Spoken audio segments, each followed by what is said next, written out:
once again, everybody, and welcome to the Mark Richt Show, brought to you by Williamson Automotive. Joe Zagacki, alongside my broadcast partner, Don Bailey Jr., former captain of the Hurricanes and center. The Canes coming off another good win, Don. Went right down to the wire. Doesn't matter to me. They're 7-0, finding ways to win. That's right, Joe. They have not lost a game in 12 consecutive ball games. It's important for the fans to understand what kind of role Miami is on. But you go back to the North Carolina game, they never surrendered. Miami just kept putting forth the effort, both offensively and defensively, and came through. Sometimes you get teams that just believe. And in this case, so far this year, and really over the last 12 games, Miami's finding ways to win, and it's a different guy all the time. It is, and that's the beauty of it. But one thing that is consistent is they are putting forth effort on every single play. I believe that every player is giving their all on offense, defense, and special teams, and that's what is equating to the victory. Well, we've got a big one coming up on Saturday. 8 o'clock, Hard Rock Stadium. It's possible that the University of Miami could win the Coastal Division Championship on Saturday. Virginia Tech cannot, but Miami could. So this is a huge game for the Canes against a very good opponent. Well, this is what you want. I mean, it's a nationally broadcast game. You're at home. It's at night. You're undefeated, and it's a playoff game. Literally, that's what it is. And I expect the fans to be Miami fans. Just return that favor. Every time we go to Blacksburg, we can't hear anything. Well, let's return the favor to those guys. But more importantly, be there to push this team to victory. Canes and Hokies on Saturday at 8 o'clock right now. Let's look back at last week. Our highlights brought to you by UL Sports Medicine. We'll get you back in the game.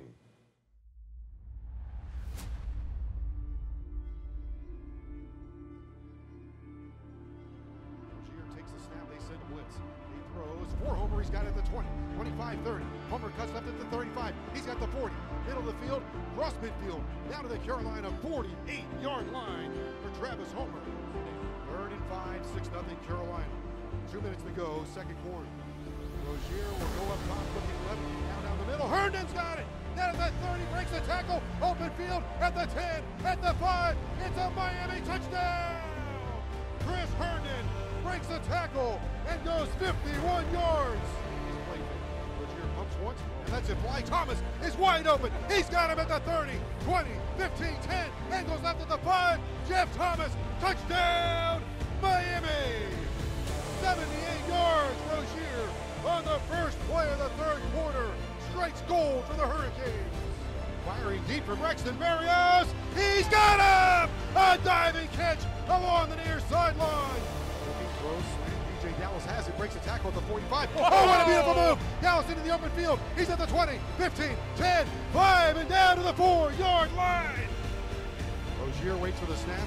Gonna throw, looks, end zone. Berrios, he's got it for a touchdown! A slant. A 5-yard touchdown for Rozier. His 3rd of the afternoon.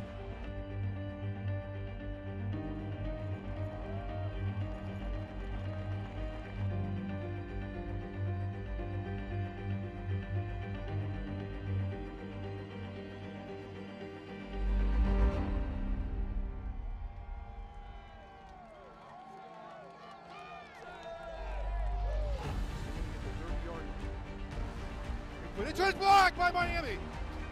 The punt is blocked by the Hurricanes. McLeod was there, and so was Garvin. The freshman from Palm Beach, Jonathan Garvin, I believe is the one who got it. Miami blocks the punt. Into the air against a blitz. Lost this one toward the end zone. It's intercepted inside the 5-yard line. A leaping grab by Michael Jackson at the 3-yard line. For Jackson out of Alabama, his 4th interception of the year. It's intercepted by Charles Perry at the 45-yard line. It's the 3rd road takeaway today. Perry with the interception, his first as a Hurricane. Intercepted by Miami. Sheldon Redwine has it at the 20. He's at the 15, angling left side. Breaks a tackle inside the 15 and brought down. 3rd interception by the Canes. Wow.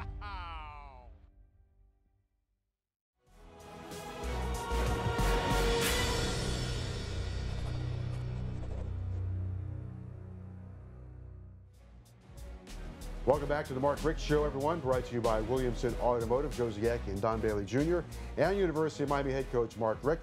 The Hurricanes now 7-0 overall, 5-0 in conference play with another win over North Carolina. Coach, congratulations on the victory. Another win. You got to get excited about that, and excited about where we're at right now. You know, we're in a position to play probably one of the most meaningful games this time of the year in a long time. And I'm excited about it. I know our fan base is excited about it. I know our team's excited about it. And I just can't wait to see the atmosphere at Hard Rock. I can't wait to see the atmosphere at 6 p.m. at the Cane Walk, you know, just to see how our fans are responding to our team. And then, you know, I know our students will be ready. Everybody's going to be ready to support us at 8 p.m. when we kick that thing off. It's going to be a wonderful night. I wanted to pick up on one thing with you, where you are in the season, because it's been, to me, so much fun. You're 7-0, and I think I've watched every Hurricane season, by the way, since I was 4. Now I'm 104. But 2 years ago, we were in the Ashes. You know, lost 58-0 2 years ago, and here we are 2 years later under your leadership, with a chance to play for a championship coming up. And in order to get to that, you've had to win a lot of games and just finding ways to win. And I think that's the sign of a great team, when somebody makes a play. It's not always the same guy, but somebody finds a way to make a play, whether it's Joe Jackson knocking the ball free or Darrell Langham a couple weeks ago making a catch. Whatever it is, someone's making a play. Well, yeah, I mean, you look at even going back to the Florida State game, you know, we're in a situation where 6 minutes 55 to go, we got to have a touchdown to get back in the game. And so we drive down the field 75 yards and score. They come back, they score. Well, now we got to go do it again, find a way to win that one. Then who's next? Was it Georgia Tech? Yep. All right, Georgia Tech, we're playing them, you know, battling them back and forth. Find a way to win at the end. Then we play Syracuse. You know, same thing, you know, offense making plays, defense making plays, special teams making plays at the moment of truth, you know. And I tell the players, you know, sometimes what people consider a great play is just really an ordinary play, a play you make every day, but you make it at an extraordinary time. You know, even the fade in the Florida State game, when we've thrown that ball 100 times, we've back-shouldered it and caught it, and that's just how we practice. We do that all the time, but it happened at an extraordinary time. So all of a sudden, it's an awesome play, you know. And then you get the defense just relentlessly not allowing us to lose a game at the end of this last game when offensively we couldn't put it away when we needed to. And so everybody's taking turns doing their thing, and it's been great to see us do it as a team. All right, the Hurricanes are 7-0, ranked in the top 10, 5-0 in conference play, and a huge game coming up on Saturday, probably one of the biggest games Miami's had in a long, long time. Virginia Tech, 8 o'clock kickoff at Hard Rock Stadium. We'll talk more about the Hokies as we continue with University of Miami head coach Mark Richt right after this.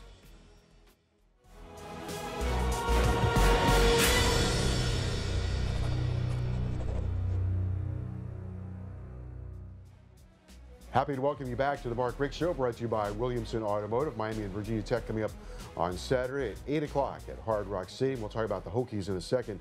Your defense played really good again against Carolina. I was curious, Carolina ran a lot of trick plays. It was a fake punt. The quarterback threw the ball 3 times. That's part of their repertoire on one hand. Right. On the other hand, when you see that unfolding, does any part of you think, okay, these guys don't believe they can beat you in a conventional way because they're relying on some tricks? No, I mean, they're calculated trick plays. They were good trick plays, some successful. I think that 2 things. You know, one is there aren't many plays that account for the quarterback in coverage. You don't design a defense to say, when you're man-to-man coverage, you don't assign somebody to the quarterback. So when you run in a reverse or whatever and the quarterback slips out of there, no one really has him. So, I mean, it was a good design and it was a good play. You know, the other part of it is when you're, you know, if you're 1-7 or 1 whatever you are, I mean, you don't have a whole lot to lose. Just call it, you know. Just like even the fake, was it the fake field goal? Fake field goal, yeah. You know, I mean, with that many yards behind, you know, I think it was like a long yardage situation. It's hard to get those, you know, but they're like, why not? Let's do it, you know. So there's probably a little bit of that going in there too. But, you know, the plays that they ran, the trick plays they ran, they were good design, and they executed them well. They had the one. I guess that was the one that might have been the one that got it down to the inside the 5 to begin with, to the quarterback. Is that I can't remember. They completed one touchdown, then he completed one down to the 2. Right. And then one they threw to the quarterback, which almost decapitated the quarterback. Yeah. And so that would I'll admit we might have got away with one right well, there. that was a tough job to be the quarterback, but if you're outside the pocket going against a hard-hitting defense, I'm just saying, hello, Mr. ACC, that we like to hit a little bit. Yeah, that's part of the game. Part of the game. Anyway, let's not talk about everybody wearing a green shirt today. We look like the Three Musketeers, but anyway, that's Team right. bonding. That's right. Coach, defensively, Michael Jackson, pick after pick. Yeah. He's on a roll, isn't he? I'll tell you Likes what. the chain. A lot of DBs at the end of a deep ball are just they're going to go ahead and see the receiver reach out to catch it and then try to rake it out, which is a great technique. And when you're out of phase, meaning you're a little bit behind the situation, that's all you can do. But if you're in phase, meaning you're side by side with this cat, when the ball starts to come, he can actually turn and become a receiver. And that's what he's done so well, besides just sometimes just being in the right place at the right time. The effort and attitude that Shaq Quarterman brings is excellent, isn't it? Yeah, he loves the game. He loves this school.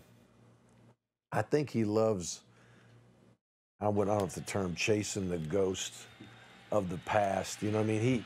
He understands the tradition of Miami defense. He understands the tradition of a linebacker at the U and what it should look like. And that's what drives him, I think, as much as anything, to be as great or greater than some of the greatest players that ever played college football. That's a tall order. But when you embrace that, it really brings the best out of you. And I think Coach Diaz does a wonderful job of helping our guys understand, what it takes to be, a Miami defense. And he saw it growing up. He knows what it looks like, and him and the staff have done a wonderful job of getting our guys to start to play like that. It's kind of part of what you're looking at to add to this roster, right? Guys that can embrace those expectations, or that's a great way to put it, chasing the ghosts of the past. Yeah. It's hard not to look back. Like you look at DJ Johnson, he comes all the way from Sacramento, California, because he's watched enough 30 for 30s that he wants to be one of those guys. He's going to be one of those guys. Okay, if he just keeps keeping his head down, working his tail off, he's going to be one of those guys. I mean, and then you get a guy like Russell Maryland come and talk to the team the night before the game and talk about his freshman year and how he was on the scout team, I think, and just getting the tar beat out of him by some guys. He mentioned some linemen that were just whipping up on him, man. And then he had to make a decision, that he was going to bow up and man up and get after it, and then he became the first pick of the draft by the time he left. He just showed that, things don't always happen instantaneously. Sometimes you got to fight your way through it. I mean, how many times was our offensive backfield so stacked at Miami that most guys wouldn't even come to the school? But guys back then would embrace the competition, at all positions. And that's the kind of guys we want at the U. We want guys that want to embrace the tradition of being great. Tight end U, linebacker U, defensive line U, quarterback U, running back U. All those positions have been great in the past, and we need guys that want to continue that tradition. All right, when we come back, we'll talk about Virginia Tech and where the University of Miami is right now as we begin November, and some big games are coming up, and should be a lot of fun for the University of Miami Saturday at Hard Rock Stadium. Canes and Hokies, 8 o'clock kickoff. Back with more with University of Miami head coach Mark Richt right after this.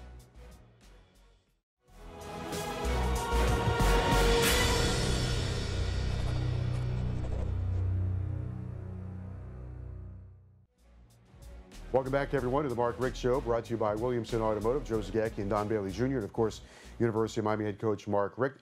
Miami 7-0, ready to take on Virginia Tech. Let's start this way, Coach. You begin November in the hunt for everything, to play in the ACC championship game, to be in the college football playoff. you can't really ask for much more, right? At the start of November. Let's slow down here a little bit. All right, let's understand that we've gotten to this point by truly, taking one game at a time. It's very boring to say that, but it's very true. And again, we have played hard. We have been through adversity. We've overcome adversity. We've made plays when we had to make plays.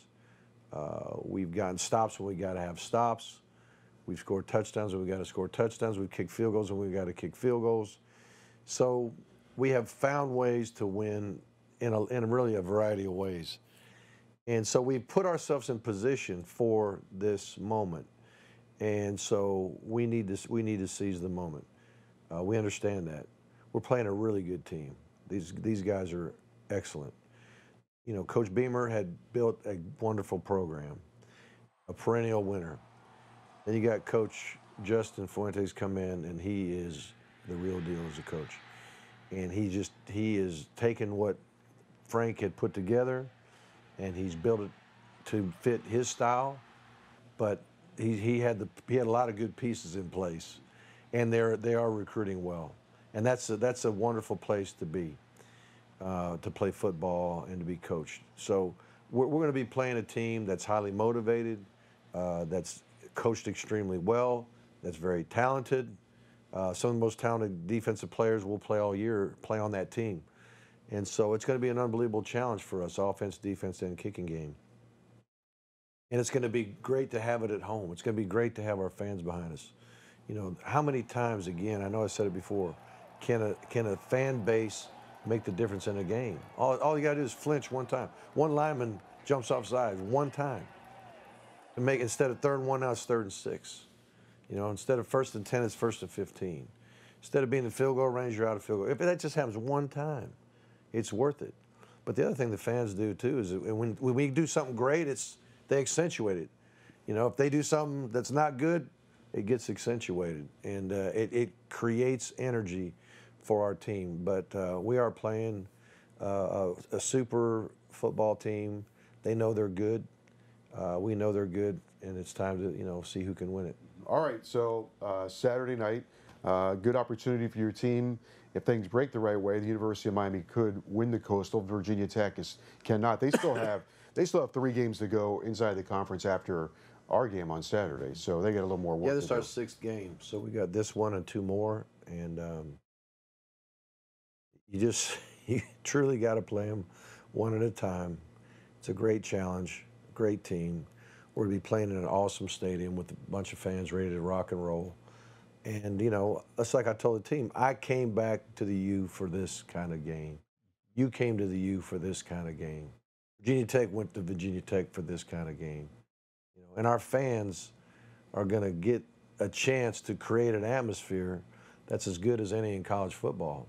So when everybody does their part, it gives us the greatest chance for victory. And there's moments in a career and moments in a season where you get this type of a build-up. And let's just see how we roll. All right, very good. Congratulations on where you are, and the very best of luck on Saturday against Virginia Tech.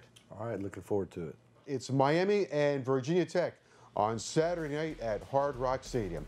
Now, for Hurricanes head coach Mark Richt and Don Bailey Jr., I'm Joe Zagacki. We'll see you next time right here on The Mark Richt Show.